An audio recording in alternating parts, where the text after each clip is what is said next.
దండాలు పెట్టుడు తప్ప ఏమీ లేదు అనే కాడికి వచ్చింది.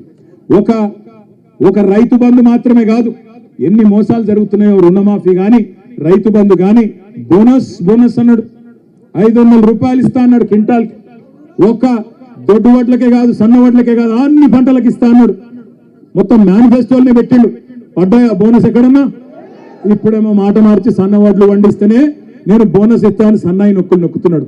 ఇక వ్యవసాయ మంత్రి అయితే సన్న వడ్లకు బోనస్ ఇచ్చింది చాలా బాగుంది, రైతు బంధు వద్దంటున్నారు రైతన్నలు, అందుకే బోనసే ఆలోచిస్తున్నామని చెప్పి ఆయన చెప్తా ఉన్నాడు. అంటే వీళ్ళ ఉద్దేశం ఏంటి అంటే, ఇది గుర్తుపెట్టుకోండి జాగ్రత్తగా, నల్గొండ బిడ్డలు, ఇవాళ స్థానిక సంస్థల ఎలక్షన్లు ఉన్నాయి కాబట్టి, సర్పంచ్ ఎలక్షన్లు ఉన్నాయి కాబట్టి మళ్ళా రైతు భరోసా డ్రామా. ఇది బంద్ అయింది అంటే రైతు బంధు కూడా బంద్ అవుతుంది, యాది పెట్టుకోండి. ఎందుకంటే రేవంత్ రెడ్డి చెప్పింది ముందే, ఏమన్నాడు? కేసీఆర్ ఆనవాళ్లు లేకుండా చేస్తా అన్నాడు. నేను ఒక మాట అడుగుతా, మీరు సమాధానం చెప్పండి. ఆరోగ్యశ్రీ అంటే ఎవరు యాదికి వస్తారు మీకు? వైఎస్ఆరా? ఆరోగ్యశ్రీ అంటే ఎవరు యాదికి వస్తారు? రైతు బంధు అంటే ఎవరు యాదికి వస్తారు? ఎవరు? గందుకే రైతు బంధు బంద్ చేద్దామని చూస్తున్నాడు. ఎందుకంటే రైతు బంధు ఎన్ని పైసలు వేసినా రైతులు కేసీఆర్ నే తలుసుకుంటారు, నన్ను అయితే దేకరు.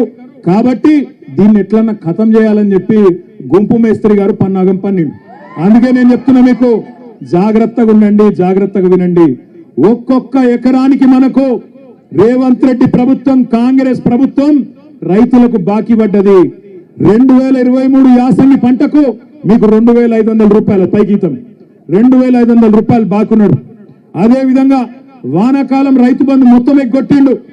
ఇది కాదు అయ్యా, ఇంకోటి ఇదే, ఇగో ఇది ఏం చెప్తున్నా అంటే, ఇది యాసంగి 2023 యాసంగి పంటకు 5000 ఇచ్చిండు, చేతులు దులుపుకున్నాడు. అప్పుడు ఎకరాకు 2500 బాకీ ఉన్నాడు. తర్వాత వానకాలం ఒక్కొక్క ఎకరానికి 7500 రూపాయలు బాకీ పడ్డాడు. మళ్ళా ఇప్పుడు యాసంగి వచ్చింది, మళ్ళా ఇప్పుడు తప్పించుకునే ప్రయత్నంలో ఉన్నాడు. తప్పించుకోనియద్దు, 15000 కాదు 12000 ఇస్తా అని తప్పించుకునే చక్కర్లో ఉన్నాడు. అందుకే మీ అందరికి నేను చెప్తున్నా, ఒక్కొక్క ఎకరానికి ఎంత బాకీ ఉన్నాడు రేవంత్ రెడ్డి? కనబడుతుందా లేదా? ఇది ఒక్కొక్క ఎకరానికి ఎంత బాకీ ఉన్నాడు? 17500 రూపాయలు బాకీ ఉన్నాడు. కాంగ్రెస్ వాళ్ళు ఓట్లు అడిగేందుకు వస్తారు, మళ్ళా అమ్మ, అయ్య, అక్క, అల్లుడు, తమ్ముడు అనుకుంటూ వస్తారు. అడుగుండ్రి, ఏమరా కొడక బాగా చెప్తివి, అసెంబ్లీ ఎలక్షన్ల ముంగట ఎక్కడున్నారు కాంగ్రెస్ వాళ్ళు? మళ్ళా కొట్లాడేది గదే కేసీఆర్ దళం కదా, గదే కేసీఆర్ బిడ్డలు కొట్లాడుతున్నారు, గదే గులాబీ జెండా కొట్లాడుతున్నది రైతుల గురించి. మీరెక్కడ పోయినరు అని కాంగ్రెస్ వాళ్ళని అడగండి. ఎక్కడ పోయినాయి మా వానాకాలం రైతు బంధు? ఎక్కడ పోయింది 15000 రూపాయలు? నిలదీయండి. ఏమైంది రుణమాఫీ అని అడగండి, ఏమైంది బోనస్ అని అడగండి. అడగకపోతే అమ్మ కూడా అన్నం పెట్టది, యాది పెట్టుకోండి. అడగకపోతే అమ్మ కూడా బువ్వ పెట్టది. అందుకే అడగాలి. పోరాటాల పురిటిగడ్డ నల్లగొండనే మొత్తం రాష్ట్ర రైతాంగానికి ఆనాడు సాయుధ పోరాటంలో ఎట్లయితే స్ఫూర్తి నింపిందో, మళ్ళొక్కసారి రాష్ట్రంలో రైతులు తిరగబడేందుకు నల్లగొండనే వేదిక కావాలి. అందుకే ఇక్కడి నుంచే మొదలు పెట్టినాం ఈ రైతు పోరు. నేను మీ అందరితో ప్రార్థించేది ఒకటే, ఇంకా 4 ఏళ్ల సమయం ఉంది. ఇక్కడికి వస్తుంటే మహమూద్ అని ఇక్కడనే నల్లగొండ పట్టణంలో ఎంటర్ అవుతుంటే ట్రాఫిక్ వచ్చింది, మా కారు మెల్లగైంది. పక్కకు ఆటో వచ్చి ఆగింది. ఒకటి తమ్ముడు ఆటో నడుస్తున్నాడు, ఆదాబ్ అన్న అన్నాడు. ఆదాబ్ భాయ్ అంటే క్యా నామ్ హై అన్న? మేరా నామ్ మహమూద్ హై సాబ్ అన్నాడు. క్యా హాల్ హై మహమూద్ అంటే? క్యా హాల్ హై సబ్ బర్బాద్ హై, క్యా హాల్ హై అన్నాడు. నాశనం అయిపోయినాం. కాంగ్రెస్ ప్రభుత్వం వచ్చినాక రైతులు 410 మంది చచ్చిపోయినారు, గురుకులాల్లో పిల్లలు 55 మంది చచ్చిపోయినారు, ఆటో డ్రైవర్లు 3 మంది చచ్చిపోయినారు, చేనేత కార్మికులు ఇప్పటికి 35 మంది చచ్చిపోయినారు. మొత్తం నాశనం చేస్తున్నాడు సార్ వీడు అన్నాడు. అంటే మరి క్యా కర్నా? ఏక్ ఓటు కా సజా 5 సార్లు అయినా మహమూద్ భాయ్ అన్న. నేను ఒక ఓటు శిక్ష 5 ఏళ్ళు కదా అన్న. నేను అంటే ఏమంటుండు తెలుసా మహమూద్? క్యా సాబ్కో తర్కీబ్ నీ క్యా అంటుండు, ఏమన్నా ఉపాయం లేదా అంటుండు. అంటే నేనంటే ఆడికెళ్ళి ఉందిరపై ఉపాయం ఏం లేదు, ఎదురు చూడాలి, ఏం చేస్తాం మరి.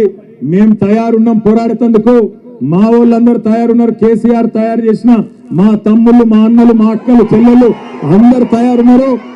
బాగా నీళ్లు గుతున్న మంత్రులు ఎవరైతున్నారో, రైతు బంధు అడిగితే చెప్పుతో కొడతా అనే మంత్రి ఒకడు ఉన్నాడు.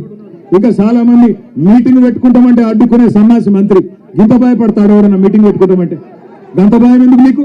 భూపాల్ రెడ్డిని తీసుకుపోయి పోలీస్ స్టేషన్లో పోలీసు వాళ్ళు అడ్డం ఉండి భూపాల్ రెడ్డి మీద దాడి చేస్తావా? సిగ్గుందా నీకేమన్నా అడుగుతున్న మంత్రి? కోమటిరెడ్డి వెంకటరెడ్డి, నీకు ధైర్యం ఉంటే దమ్ముంటే గడియారం సెంటర్ కు రా.